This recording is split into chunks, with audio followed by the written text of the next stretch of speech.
तो दोस्तों आगे जो एग्जाम्पल सॉल्यूशंस है वो हम देखते हैं।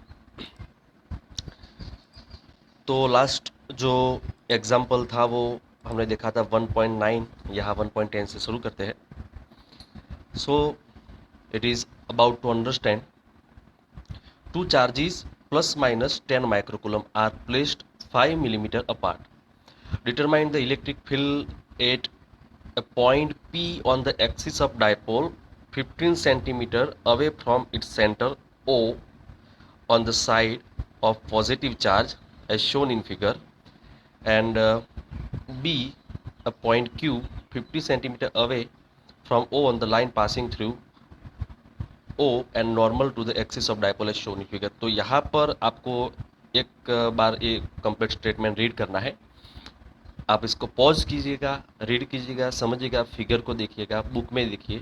अब सॉल्यूशन जो है वो यहाँ पर हम देखते हैं क्या है। तो यहाँ पर हमें एक डायपोल दिया गया है।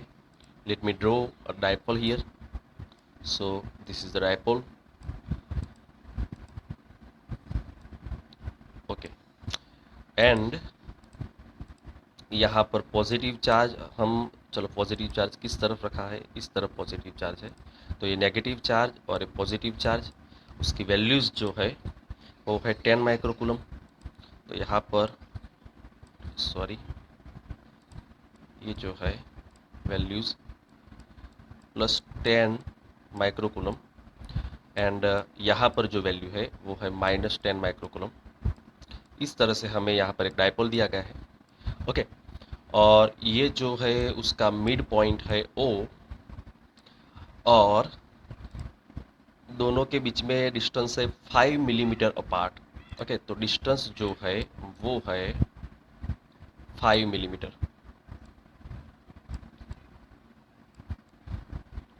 ओके, एंड एक अनदर पॉइंट हमें यहाँ पर दिया गया है, the point on the axis, point on the axis that is P. Okay, ये जो पॉइंट पी है यहाँ पर हमें, ये पॉइंट पी है यहाँ पर हमें इलेक्ट्रिक फील्ड फाइंड करना है। ये पॉइंट कितना अवे है तो वो हमें डिस्टेंस दिया गया है, it is 15 centimetre away from its centre. तो जो सेंटर है वहाँ से डिस्टेंस, यहाँ से डिस्टेंस पूरा 15 सेंटीमीटर है यहाँ तक। तो ओके, तो यहाँ पर इलेक्ट्रिक फील्ड फाइंड करना है। सेकंड हमें दूसरा पॉइंट दिया गया है वहाँ पर फाइंड करना है। तो हम करेंगे क्या यहाँ पर। तो फ्रेंड्स अभी ये जो डायपोल है ये उसकी एक्सियल लाइन है, जो ओरिजेंटल लाइन है उसकी एक्सियल लाइन है, उस पर पी पॉइंट के पास हमें इलेक्ट्रिक फील्ड फाइंड करना है। तो बेसिकली करना क्या पड़ता है यहाँ पर, तो ये जो पॉजिटिव चार्ज है उससे लेकर यहाँ पर इलेक्ट्रिक फील्ड कितना होगा वो फाइंड करेंगे, और नेगेटिव चार्ज जो है उससे लेकर यहाँ पर इलेक्ट्रिक फील्ड कितना होगा वो फाइंड करेंगे, और बाद में उसका जो एडिशन सब्सट्रैक्शन होगा वो करेंगे। पर यहाँ पर मैं मानता हूँ कि उससे बेटर आइडिया ये है कि हम जो एक्सियल लाइन पे इलेक्ट्रिक फील्ड का फॉर्मूला है वो अप्लाई कर दें। अगर वो एप्लीकेबल है कि नहीं वो मैं आपको बताता हूँ। तो यहाँ पर है क्या कि ये जो दोनों डायपोल के बीच का डिस्टेंस है वो 5 मिलीमीटर है, और ये जो सेंटर से हमारा पॉइंट पी है वो 50 सेंटीमीटर है। तो पॉइंट ये जो है वो काफ़ी दूर है, और जब पॉइंट काफ़ी दूर हो तो इलेक्ट्रिक फील्ड का हमारा इक्वेशन था वो था 2 kp by r square, r cube, sorry 2 kp by r cube, ये हमारा इक्वेशन था। This equation is only applicable when point P is very far away. तो ये जो 5 मिलीमीटर है, अगर उसको, चलो ये 50 सेंटीमीटर है, उसको अगर मैं मिलीमीटर में कन्वर्ट कर दूं तो 150 मिलीमीटर हो जाएगा। तो ये पॉइंट काफ़ी दूर है। सो ये जो इक्वेशन है उसको यूज़ करके हम इजीली इलेक्ट्रिक फील्ड फाइंड कर सकते हैं, और हमारा आंसर जो होगा वो सेम रहेगा। तो E P is equal to 2 के जो है उसकी वैल्यू 9 × 10⁻⁹। फ्रेंड्स तो आप जब ये लिखेंगे तो आपको ये यहाँ पर लिखना पड़ेगा कि point P is far away, so we can use equation. Okay, dipole moment, जो डायपोल मोमेंट है उसमें हम क्या लिखेंगे?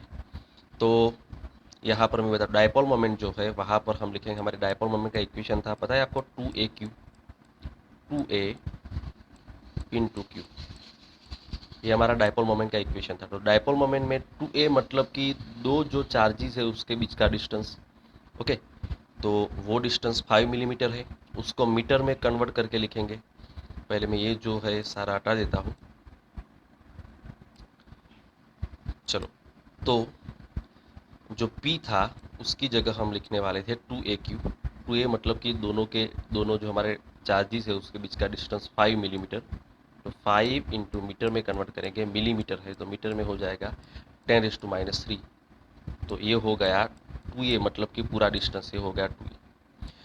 Q मतलब चार्जेस, इसमें इसका मैग्नीट्यूड लिखना है, मैग्नीट्यूड 10 माइक्रोकूलम है, तो यहाँ पर हम लिखेंगे 10 माइक्रोकूलम है तो इसलिए लिखेंगे 10⁻⁻⁶। तो ये P की वैल्यू हो गई बाय आर क्यूब।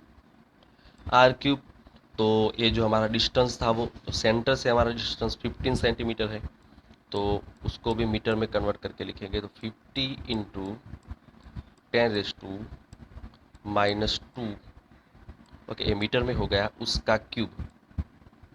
तो ये हमारा इक्वेशन जो था कि एक्सियल लाइन पर हमारा जो इलेक्ट्रिक फील्ड था वो था 2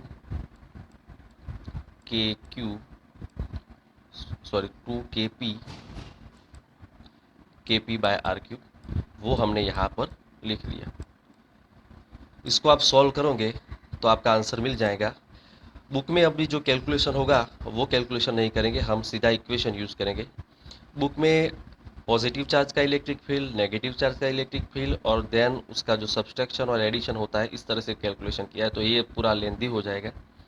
इससे बढ़िया रहेगा कि हम यहाँ पर पूरा कैलकुलेशन कर दे, मैंने जो इक्वेशन बताया था उस हिसाब से, तो हमारा आंसर आ जाएगा। चलो, तो यहाँ पर हम कैलकुलेशन करते हैं। तो 2 × 9 × 5, ओके, तो वो हो जाएगा 19 इंटू, ओके, ये हमारी जो पावर है 10 × 10⁻⁶ है, तो जो पावर है उसमें 9 -3 + 1 -6, ओके, 15 का क्यूब लिखेंगे हम, 15 into 15, sorry, two 15 into 15, that is 3375, 3375 into 10⁻⁻⁶, 19/3375,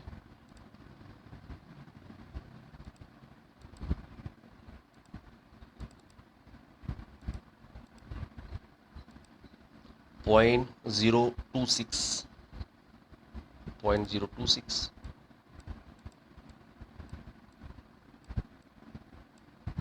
into, ये -6 है, यहाँ पर ऊपर लिख देंगे तो हो जाएगा +6, तो हमारी पावर यहाँ से निकल जाएगी। ओके, अब ये 9 + 1 10 -3 ये 7, ओके, तो यहाँ पर हो जाएगा हमारा 2.6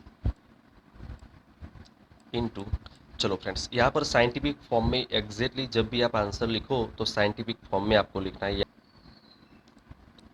10⁵, चलो, न्यूटन पर कूलम। ये हमारा इलेक्ट्रिक फील्ड पॉइंट पी के पास हो गया। अब आपने देखा यहाँ पर हमने सिंपली क्या किया कि एक्सियल लाइन पर जो हमारा इलेक्ट्रिक फील्ड का इक्वेशन था वो रखा और आंसर मिल गया।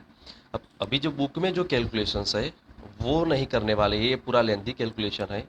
इससे बेटर रहेगा मैंने जो अभी आपको समझाया उस तरह से आप कैलकुलेशन करेंगे तो हमारा आंसर तो सेम ही रहेगा 2.6 इंटू 10⁵। तो ये वाला जो है वो इजी रहेगा। सेकंड जो पॉइंट हमें बताया गया है वो पॉइंट के पास हम बात करते हैं। तो ये जो पॉइंट है सेकंडली वो बताया गया कि भाई Q point Q 15 centimeter away from O on the line passing through O and normal to the axis of dipole। तो वो हमारे बाइसेक्टर पर है, वो लाइन जो है वो हमारे यहाँ पर बाइसेक्टर पर है और यहाँ पर हमारा पॉइंट है Q और ये जो डिस्टेंस है वो भी हमारा 15 सेंटीमीटर है। अब इसे हम इक्विटोरियल लाइन कहते हैं, इक्वेटर कहते हैं, इक्विटोरियल लाइन। इसका भी हमारे पास इक्वेशन है। तो उसका जो इक्वेशन है वो इक्वेशन था हमारा, हमें वो जो बाइसेक्टर पर इक्विटोरियल लाइन पर फाइंड करना है, उसका था KP/R3। ओके, तो यहाँ पर हम वैल्यू लिखेंगे तो हमारा आंसर आ जाएगा। पर मैं एक ट्रिक यूज़ करता हूँ। अभी जो एक्सियल लाइन का जो हमारा इक्वेशन था, एक्सियल लाइन जो P के पास हमने इलेक्ट्रिक फील्ड फाइंड किया, वो इलेक्ट्रिक फील्ड का इक्वेशन था 2KP/R3 और ये है KP/R3। मतलब कि इसका जो आंसर है, इसमें 2 है, इसमें नहीं है, तो इसका जो आंसर है इससे इसका आंसर हाफ होगा। तो अब जो Q के पास हमारा इलेक्ट्रिक फील्ड है वो तो सिंपल हमारा जो यहाँ पर आंसर था 2.6 इंटू 10⁵ उससे हाफ होगा। 2.6 इंटू 10⁵ जो था उसका हाफ। ओके, तो वो आंसर हमारा हो जाएगा। इसमें आप वैल्यू लिखेंगे तो आंसर मिल जाएगा, पर यहाँ पर 1.33 इंटू 10⁵। ओके, तो ये हो जाएगा 1.33 इंटू 10⁵। तो ये इजी ट्रिक थी। अगर आप कैलकुलेशन नहीं करोगी तो भी आपको पता चल जाएगा कि भाई इक्विटोरियल लाइन पर जो इलेक्ट्रिक फील्ड है वो एक्सियल लाइन से हाफ होता है। हमारा जो डायपोल है उसके एक्सियल लाइन पर जो इलेक्ट्रिक फील्ड होता है उससे इक्विटोरियल लाइन पर उतने डिस्टेंस पर जाओगे तो इलेक्ट्रिक फील्ड हाफ हो जाएगा। सो ये एग्जांपल है, मैंने अभी जो समझा इस तरह से आप कैलकुलेट करेंगे। ओके, तो आपको इजी रहेगा। चलो नेक्स्ट देख देखते हैं।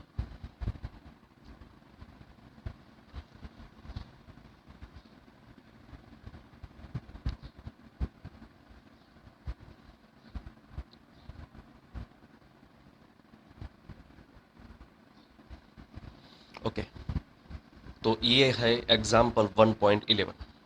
The electric field components in figure 1.27 are E x is equal to alpha x raise to half E y E z, दोनों कंपोनेंट जीरो है, इन विच अल्फा की वैल्यू है 800 न्यूटन पर coulomb metre raise to half.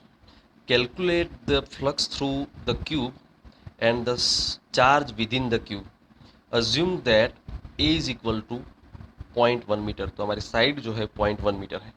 इस तरह से पूरा pause करके एग्जाम्पल का स्टेटमेंट समझ लो। तो यहाँ पर हम सॉल्यूशन लेते हैं इसका। चलो, तो हमें जो फिगर यहाँ पर दी गई है वो फिगर को एग्जैक्टली हम यहाँ पर ड्रॉ करके समझाते हैं कि भाई ये जो है इलेक्ट्रिक फील्ड कैसे काम करेगा। तो यहाँ पर जो हमारी फिगर है उसमें x जो है इस डायरेक्शन में है, y z इस डायरेक्शन में है। तो मैं यहाँ पर ड्रॉ कर देता हूँ x y z।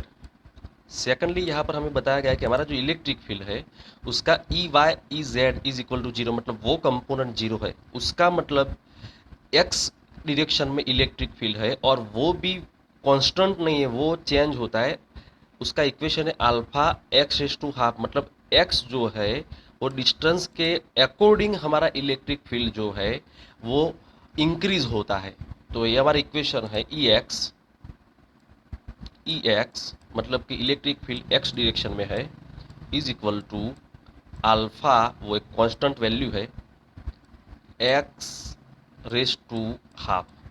तो मतलब जैसे x हमारा डिस्टेंस चेंज होगा इस तरफ जब आप जाओगे और x डिस्टेंस जैसे चेंज होगा इस तरह से हमारा इलेक्ट्रिक फील्ड भी चेंज होगा, मतलब कि इंक्रीज होगा। तो हमारा इलेक्ट्रिक फील्ड इस डायरेक्शन में है। अब और यहाँ पर मैं क्यूब रख देता हूँ। जो क्यूब है ये कुछ इस तरह से हमें यहाँ पर दिया गया है और इस तरह से हमें क्यूब दिया गया है। चलो, तो इलेक्ट्रिक फील्ड जो है हमारे क्यूब से पास हो रहा है, ओके, और वो भी आगे जाओगे जब डिस्टेंस चेंज होगा इलेक्ट्रिक फील्ड भी चेंज होगा। अब इसके साथ एसोसिएटेड फ्लक्स हमें फाइंड करना है। फर्स्ट थिंग फर्स्ट, अब यहाँ पर जो हमारे फेसिस है, जो क्यूब की फेसिस है, कितनी 6 फेस है, उसमें से 2 फेस के साथ हमारा इलेक्ट्रिक फील्ड जो है वो उससे थ्रू, मतलब उसके अंदर से पास हो रहा है। वो ये इस बाजू की लेफ्ट फेस, ये जो लेफ्ट फेस है वहाँ से, और यहाँ से राइट जो फेस है वहाँ से हमारा इलेक्ट्रिक फील्ड परपेंडिकुलर है और पास हो रहा है। बाकी की जो फेस है वहाँ से इलेक्ट्रिक फील्ड पास होगा नहीं, ओके। तो ये दोनों जो फेस है उसके साथ एसोसिएटेड फ्लक्स हम फाइंड करेंगे। अब फ्लक्स फाइंड करना होगा तो हमें इसका एरिया का वेक्टर चाहिए। ये बाजू की जो लेफ्ट फेस है, ये बाजू की जो लेफ्ट फेस है उसका एरिया का वेक्टर उसके परपेंडिकुलर इस डायरेक्शन में होगा, ओके। और इस बाजू की जो राइट फेस है, ये वाली जो राइट फेस है, ये वाली जो राइट फेस है उसका एरिया का वेक्टर उसके परपेंडिकुलर इस डायरेक्शन में होगा। तो अब देखेंगे आप, तो जो राइट फेस है उसका एरिया का जो वेक्टर है, ये जो वेक्टर है वो इलेक्ट्रिक फील्ड की डायरेक्शन में है, पर इसका जो एरिया का वेक्टर है वो इलेक्ट्रिक फील्ड की ऑपोजिट डायरेक्शन में है। तो हम करेंगे क्या, तो पूरा फ्लक्स मैं एक सिंगल इक्वेशन में फाइंड करने का ट्राई करता हूँ। मैं लिखूंगा फ्लक्स फाई, तो यहाँ पर जो दोनों फेस है उसके साथ एसोसिएटेड फ्लक्स फाइंड करूंगा। तो लिखूंगा फाई राइट फेस के साथ जो एसोसिएटेड फ्लक्स है वो प्लस फाई हमारी जो लेफ्ट फेस है उसके साथ एसोसिएटेड फ्लक्स है वो मैं फाइंड करने का ट्राई करूंगा। अब जो फ्लक्स है उसका इक्वेशन आपको पता है, इक्वेशन है ई ए, एरिया हमारा ए कॉस थीटा, ये हमारा इक्वेशन है। अब ये जो राइट फेस है उसमें इलेक्ट्रिक फील्ड और एरिया दोनों सेम डायरेक्शन में है, कॉस जीरो हो जाएगा। तो ये जो फ्लक्स है वो मैं राइट फेस के साथ एसोसिएट कर रहा हूँ, इसलिए इलेक्ट्रिक फील्ड ई आर लिख रहा हूँ, प्लस यहाँ पर जो लेफ्ट फेस है उसके साथ इलेक्ट्रिक फील्ड जो है उसका मैं इक्वेशन लिख देता हूँ, हमारा फ्लक्स का इक्वेशन ई ए कॉस कॉस। अब यहाँ पर आप देखेंगे तो इलेक्ट्रिक फील्ड इस डायरेक्शन में है और एरिया ऑपोजिट डायरेक्शन में है, तो दोनों के बीच का एंगल 180 डिग्री हो जाएगा, ओके। चलो, अब ये लेफ्ट फेस के साथ एसोसिएट था तो मैं ई एल लिख देता हूँ, ओके, दैट इज इजी। चलो, अब क्या करते हैं कि ई ए कॉस जीरो, तो कॉस जीरो है तो 1 हो जाएगा, तो ई राइट फेस के साथ एरिया, एरिया तो आपको पता है ये जो हमारी साइड है ना वो स्मॉल ए है, यहाँ पर हमें बताया गया है कि हमारी साइड जो है वो स्मॉल है, तो ये जो फेस होगा उसका एरिया ए स्क्वायर हो जाएगा, ए लेंथ और विथ ए, तो एरिया ए स्क्वायर हो जाएगा, तो मैं एरिया सीधा ए स्क्वायर यहाँ पर लिख देता हूँ, A square, okay, plus E L, E L area हमारा ए स्क्वायर रहेगा, लेफ्ट फेस है उसका भी एरिया ए स्क्वायर है, कॉस 180 तो वो -1 हो जाएगा, तो मैं सीधा यहाँ पर -1 यानी कि माइनस लिख देता हूँ, कॉस 180 वो माइनस हो जाएगा, ओके। अब करना क्या है, तो हमारा जो ये इक्वेशन है वो यहाँ पर अप्लाई करना है। चलो, तो ये जो डिस्टेंस है वो कितना है हम देख लेते हैं। तो ये डिस्टेंस, चलो यहाँ से ये जो लेफ्ट फेस है ना उसका डिस्टेंस ए है, देन यहाँ पर आगे डिस्टेंस ए है, तो टोटल डिस्टेंस कितना है मैं बता दूँ। ये जो डिस्टेंस है यहाँ से लेकर लेफ्ट फेस जो है ये डिस्टेंस ए है और यहाँ का डिस्टेंस ए है। चलो, तो ये जो राइट फेस है वो यहाँ से ओरिजिन से कितनी दूर है, तो 2a जितनी दूर है, बराबर। ये फेस जो है वो 2a जितनी यहाँ से दूर है, तो यहाँ पर जो इक्वेशन हम लेंगे वहाँ पर 2a लेंगे जब वो हम राइट फेस के लिए यूज़ करेंगे। तो मैं यहाँ पर लिख देता हूँ ई आर मतलब इलेक्ट्रिक फील्ड, उसका इक्वेशन क्या है, अल्फ़ा एक्स की जगह डिस्टेंस लेना है। डिस्टेंस कितना है, 2a जितना। ये राइट फेस है उसके लिए बात कर रहा हूँ। तो डिस्टेंस है 2a जितना, तो 2a raise to half, okay. और यहाँ पर है ए स्क्वायर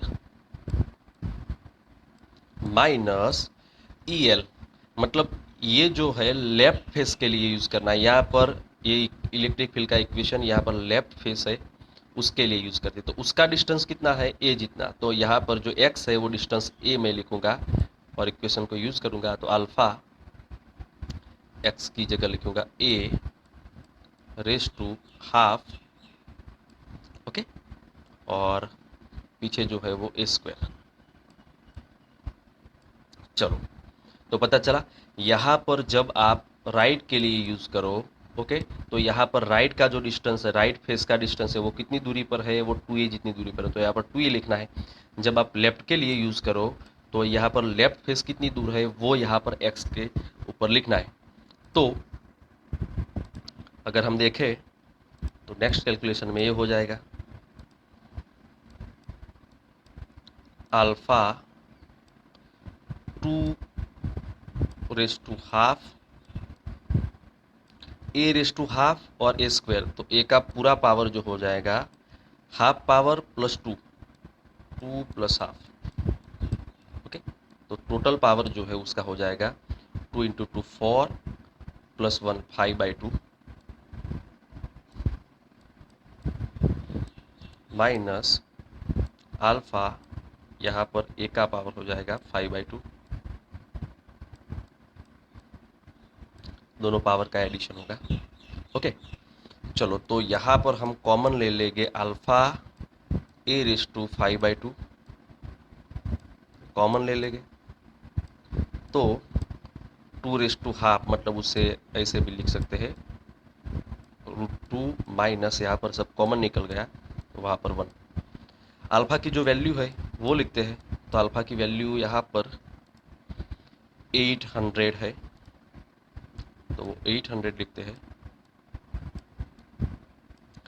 ये जो है उसकी वैल्यू भी हमें दी गई है यहाँ पर 0.1 मीटर, ओके। तो ए की वैल्यू हमारी 0.1 मीटर है, तो वो लिखते हैं 0.1 मीटर, ओके।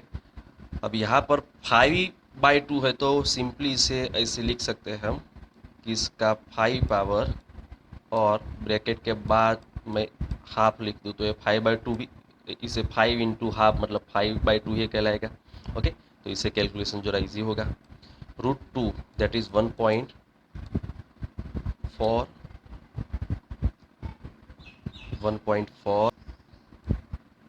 Minus 1, okay. चलो, तो ये जो है ब्रैकेट है आपको समझने में, ये जो है ब्रैकेट है, ओके। चलो, तो अब करना क्या है, तो यहाँ पर 800.1 है उसका 5 power then square root 1.41 minus 1, ये आप सॉल्व कर देंगे तो आपका आंसर हो जाएगा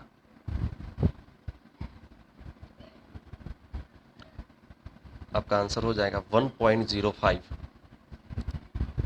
1.05 ये फ्लक्स था इसलिए हमारा यूनिट रहेगा न्यूटन पर कूलम।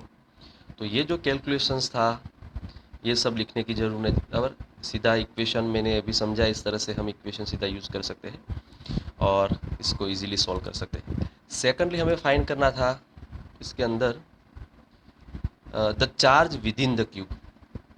चलो, इसके अंदर ये हमारा जो क्यूब है इसके अंदर चार्ज कितना है वो हमें फाइंड करना है। तो वो तो very simple, according to Gauss law हमारा इक्वेशन है flux phi is equal to Q by epsilon naught, ये हमारा इक्वेशन है, ओके। तो अगर हमें जो चार्ज फाइंड करना है तो सिंपल हमारा इक्वेशन हो जाएगा फाई एप्सिलॉन नॉट। अभी जो हमने फाई फाइंड किया, फ्लक्स फाइंड किया, वो 1.05 इंटू एप्सिलॉन नॉट की वैल्यू,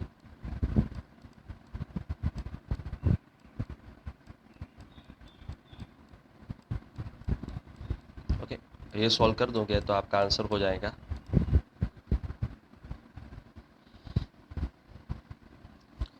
1.05 टू 8.854 इंटू 10⁻12 तो 9.27। ओके, तो ये एग्जाम्पल जो है वो इजीली ये जो स्टेप्स मैंने यहाँ पर रखे हैं इस तरह से लिखोगे तो सिंगल स्टेप में हमारा सम क्लियर हो जाएगा।